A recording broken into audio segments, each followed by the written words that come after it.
And I first met Lowell in his new office, which was tucked in the field house at the South Campus up in Whitefish Bay.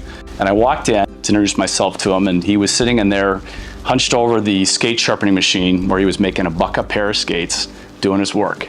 And I said, this is the guy that had all those accolades, and he's now with us.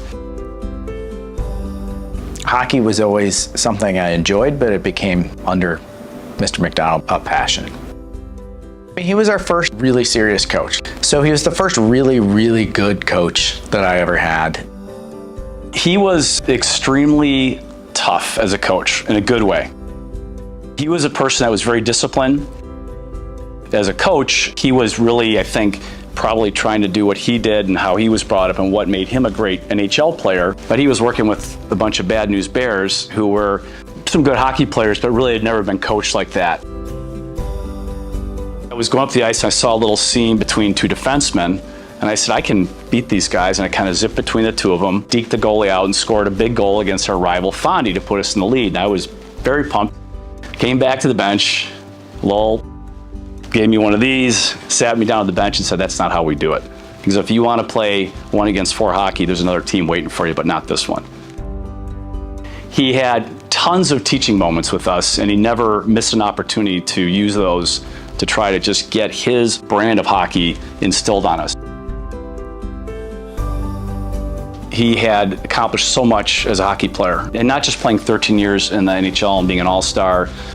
Right now to Lowell MacDonald, hit the post, bounced off Bobby Orr and went in. Lowell MacDonald holding, scores! Lowell MacDonald, a brilliant play here. But the Masterson Award that he won is the one that signifies how great a human being he was. The word perseverance and dedication are both in that description of that trophy. He was as pure a guy as you're going to get, straight shooter. He was a perfect gentleman. He didn't drink, he didn't smoke. He was tough, but he was fair. He was scary at times when he had to be. His better half, Joyce, dedicated herself to USM as well. She spent many years here as the USM nurse. The two of them together just meshed so perfectly. He's in the Wisconsin Hockey Hall of Fame. He won 3 titles here, state titles here.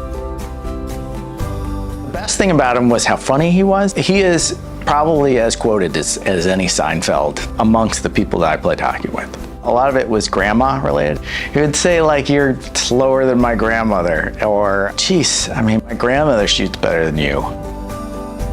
Our senior year, we won state.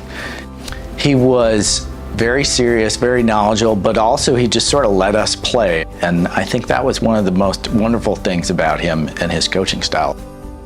He was sort of like the epic coach that we all had for a very long time.